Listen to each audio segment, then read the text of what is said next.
This is 2025 April. என்னென்னா அவர் வந்து பார்த்தோம்னா ஒரு கிறிஸ்டின், அவங்களோட ஃபேமிலி எல்லாருமே வந்து பார்த்தோன்னா ஹிந்துஸ். ஸோ அப்போ அவர் சொன்னது வந்து பார்த்தோன்னா ரியலி கொஞ்சம் ரொம்பவே கஷ்டமாக இருந்தது. என் வீடு பக்கத்தில் தான் இருக்குது, பட் இருந்தாலும் நான் கால் பண்ணால் என் வீட்டிலேருந்து யாரும் வரமாட்டாங்க அப்படின்னு சொல்லி பார்த்தோன்னா சொன்னார். மணி தான் எல்லாமோ, நம்மளே இப்படி தான் பண்ணுவாங்களோ. ஹலோ ஹாய் வணக்கம் நண்பா, எல்லோரும் எப்படி இருக்கீங்க? நல்லா இருப்பீங்கன்னு சொல்லிட்டு நினைக்கிறேன். சரி ஓகே, நைட் வந்து பார்த்தோம்னா இப்போ 3 மணி வீடியோ ரெடி பண்ணணும் அப்படின்னு சொல்லிட்டு நானும் வந்து பார்த்தோம்னா தூக்க கழகத்தில் எழுந்து வந்து விட்டேன். இதில் ஃபேஸ் வேறு நல்லா இல்லையே. சரி ஓகே, கையில் எடுத்து வச்சுக்கிறேன். இன்றைக்கி வந்து பார்த்தோம்னா எஸ்டர் முடிஞ்ச அடுத்த நாள், அதாவது ஏப்ரல் 21, 2025. இன்றைக்கி ஒரு விஷயம் நடந்தது. என்னென்னா, நான் வழக்கமாக ஃபார்மசி முடிச்சுட்டு நார்மலாக வந்து பார்த்தோம்னா நம்ம வருவோம் இல்லையா. ஸோ அது மாதிரி சைக்கிளில் வந்து அப்படியே பெடல் பண்ணிவிட்டு வரும்போது நமக்கு எந்த பொண்ணும் இல்லை அப்படின்னு சொல்லி ஜாலியாக அப்படியே கதை பேசிகிட்டே நானும் வந்து பார்த்தா வீடியோ எடுத்துகிட்டு வந்தேன். ஆனால் அந்த ஒரு இடத்துல திடீர்னு ஒரு சவுண்டு, என்னடா அப்படின்னு சொல்லி பார்த்தா ஒரு மனுஷன் கீழே வந்து பார்த்தோம்னா ஸ்கூட்டரை போட்டு விழுந்துட்டாரு. அச்சோ என்னாச்சு அப்படின்னு சொல்லி பார்த்தா அவரும் வந்து பார்த்தோம்னா எஸ்டரை வந்து பார்த்தா, அதாவது ஈஸ்டரோங்க அதை வந்து பார்த்தோன்னா நல்லா செலிப்ரேட் பண்ணிட்டு லைட்டாக வந்து பார்த்தோன்னா ட்ரிங்க் பண்ணிவிட்டு வந்திருக்காரு. ஸோ அவர் வந்து பார்த்தோன்னா ரோட்டோட ஓரமாக விழுந்துட்டார். அவருக்கு ஹெல்ப் பண்ணலான்னு சொல்லிட்டு நாங்களும் போனோம். கையில் எடுத்து வச்சா அவங்களுக்கு வேறு பிடிக்காது. ஸோ ஓகே, நானும் வந்து பார்த்தோன்னா அவங்களுக்கு ஹெல்ப் பண்ணலாம் அப்படின்னு சொல்லிட்டு போயிட்டு அவர் கை கொடுத்து கூப்பிட்டு என்ன பண்ணணும் அப்படின்னு சொல்லி கேட்டும்போது ஸ்கூட்டியை மட்டும் நிறுத்திருப்பா அப்படின்னு சொல்லி பார்த்தா அவர் சொல்லிட்டாரு. சரி ஸ்கூட்டியை நிறுத்த சொன்னாருன்னு நிறுத்திட்டேன். பின்னாடி வந்து பார்த்தா ஒருத்தர் காரில் வந்தார். அவருமே கார்லேருந்து இறங்கி வந்து எங்கே போனோம் அப்படின்னு சொல்லி கேட்டால் பக்கத்தில் தான் வீடுனாரு. சரி ஓகே, உங்களோட வீட்டுக்கு வந்து பார்த்தோன்னா கால் பண்ணி வர சொல்லட்டுமா அப்படின்னு சொல்லி கேட்கும்போது நான் அப்போ அவர் சொன்னது வந்து பார்த்தோன்னா ரியலி கொஞ்சம் ரொம்பவே கஷ்டமாக இருந்தது. அவருக்கு வந்து பார்த்தோம்னா கிட்டத்தட்ட ஒரு 50-55 வயசு இருக்குன்னு சொல்லி வச்சுக்கோங்களேன். அவர் என் வீடு பக்கத்தில் தான் இருக்குது, பட் இருந்தாலும் நான் கால் பண்ணால் என் வீட்டிலேருந்து யாரும் வரமாட்டாங்க அப்படின்னு சொல்லி பார்த்தா சொன்னார். என்னடா இது இப்படி, ஒருவேளை அவங்க வீட்டில் அவங்க பசங்களுக்கு ஏதோ சண்டையோ அப்படின்னு சொல்லி யோசிச்சா, அப்போ அவர் வந்து பார்த்தோம்னா ட்ரிங்க்ஸ் பண்ணியிருந்தாரு. நல்லாவே இங்கிலீஷ் பேசினார். அவங்களுக்கு வந்து பார்த்தோம்னா என்னோட மணி தான் தேவை, என்கிட்ட மணி இருக்குது, பட் இருந்தாலும் வந்து பார்த்தா அவங்களுக்கு நான் தேவையில்லை அப்படின்ற மாதிரி வந்து பார்த்தா சொல்லிட்டுருக்கேன். என்னடா ஆச்சு, இந்த மனுஷன் ஏதோ ட்ரிங்க்ஸ் பண்ணிவிட்டு வளர்றாரோ அப்படின்னு சொல்லி யோசித்தோம். அதுக்கப்புறமா வீடு எங்கன்னு சொல்லி கேட்க பக்கத்துலன்னு சொன்னார். ஒரு ஸ்கூட்டர் பக்கத்தில் இருந்தது. சரி ஓகே, ஸ்கூட்டரை எடுத்துக்கிட்டு ஸ்கூட்டரில் போய்ட்டு அவரை விட்டு வந்துடலாம் சொல்லி ட்ராப் பண்ணிவிட்டு வீடு வந்து பார்த்தா கேட்டு அப்படியே ஒரு லெஃப்ட்டு ரைட்டுன்னு சொன்னார். லெஃப்ட் ரைட்டு ஸ்ட்ரைட்டு அப்படின்னு சொல்லி பார்த்தோன்னா கடைசியில் அவங்களோட வீட்டுக்கிட்ட போயிட்டோம். வீட்டுக்கு போயிட்டு அவங்க வீட்டுக்கு காலிங் பில் அடித்தோம். ஸோ காலிங் பில் அடித்த உடனே அவங்களுடைய வீட்டிலேருந்து யாரும் வரல. சரி ஓகே, திரும்ப அடித்தோம். அதுக்கப்புறமா வந்து பார்த்தீங்கன்னா என் கூட காரில் ஒருத்தர் வந்தார். அவருமே வந்து பார்த்தோன்னா கூப்பிட்டாரு. ஸோ கூப்பிட்ட உடனே வந்து பார்த்தீங்கன்னா வீட்டிலேருந்து டோர் திறந்தாங்க. வெளியே வந்து இப்படி எட்டி பார்த்தாங்க. அந்த மனுஷன், அதாவது அந்த ஒரு பர்சன் இருந்தாலே, அவரை பார்த்தோன்னே கதவு திறந்துட்டு அப்படியே பார்த்தாங்க.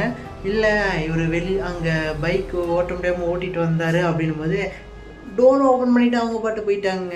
அவர் வந்து பார்த்தோன்னா சொன்னார் அவரோட ஸ்டோரியை. என்னென்னா, அவர் வந்து பார்த்தோம்னா ஒரு கிறிஸ்டின், அவங்களோட ஃபேமிலி எல்லாருமே வந்து பார்த்தோன்னா ஹிந்துஸ். ஸோ அதனால் நான் பேசுகிறது எதுவும் அவங்களுக்கு பிடிக்காது, அவங்களுக்கு என்ன பிடிக்கல, நான் வந்து காட் பற்றி பேசுறது அவங்களுக்கு பிடிக்கல. ஸோ அதனால் அவங்களுக்கு நான் வேணாம், என்கிட்ட இருக்கிற மணி மட்டும்தான் வேணும்னு நினைக்கிறாங்க. ஆனால் என்னை வந்து பார்த்தோன்னா அவங்க கொஞ்சம் கூட மதிக்கிறது இல்லை அப்படின்னு சொல்லி ரொம்பவே வந்து பார்த்தோன்னா ஃபீல் பண்ணி பேசிட்டு இருந்தார். ஆக்சுவலி இந்த இடத்துல என்ன நடந்ததுன்னா, அவர் வந்து பார்த்தோம்னா ஒரு நல்ல ஜாப்பில் தான் இருக்கார். ஸோ அந்த ஜாப்பில் இருக்கார். ஸோ நல்லாவே சேலரி, நல்ல ஒரு பெரிய வீடு இருக்குது, கார் இருக்குது, ஸ்கூட்டர் இருக்குது, அவங்களுக்கு பொண்ணு இருக்காங்க, ஒய்ஃபுமே இருக்காங்க. பட் இவ்வளோ இருந்துமே அவருக்கு எதுவுமே இல்லை. ஒரு வீட்டில் இருக்காங்க, ஒருத்தர் வந்து பார்த்தோன்னா ரோட்டோட அடிபட்டு விழுந்திருக்காங்க அப்படின்னு கால் பண்ணோம்னா கூட வரமாட்டாங்க. ஏன்னா அவங்க அவ்வளோ இருக்கிறாங்க.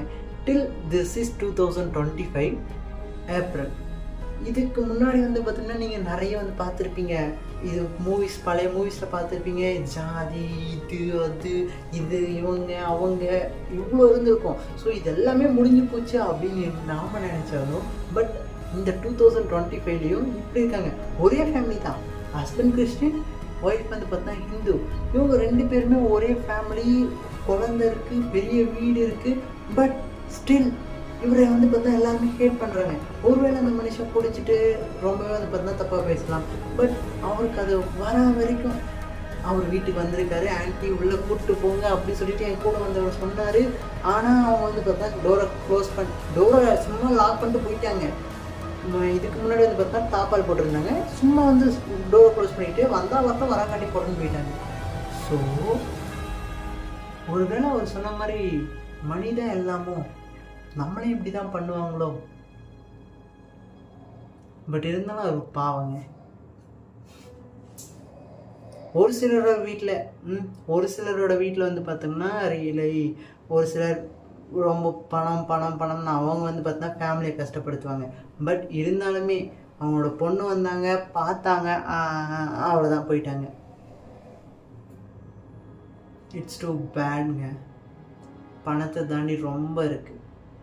ஒரு சில விஷயத்த பணத்தை கொடுத்து வாங்க முடியாது. ஒரு சில விஷயம் இருக்கும்போது அதோட வேல்யூ தெரியாது.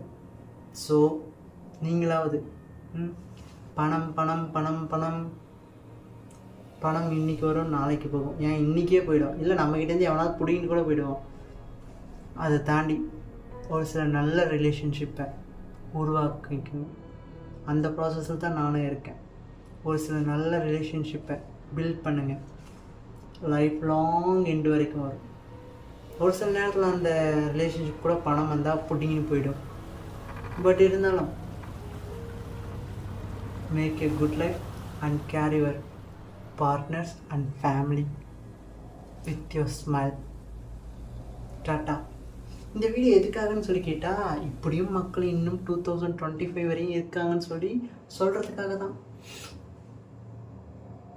கிறிஸ்டியன் இந்து சண்டை ஒரே வீட்டில். நான்லாம் அப்படி இல்லைங்க. நமக்கெல்லாம் யாராக இருந்தாலும் ஓகே, சோறு போட்டால் வீட்டுக்கு போயிடுவேங்க. நீங்கள் கூட சோறு போடுறேன்னு சொல்லுங்கள், உங்கள் வீட்டுக்கு வந்து நல்லா சாப்பிட்டு வந்துடுவேன். நீ சோறு போட மாட்டேன்னு சொல்லி கேட்குறீங்களா?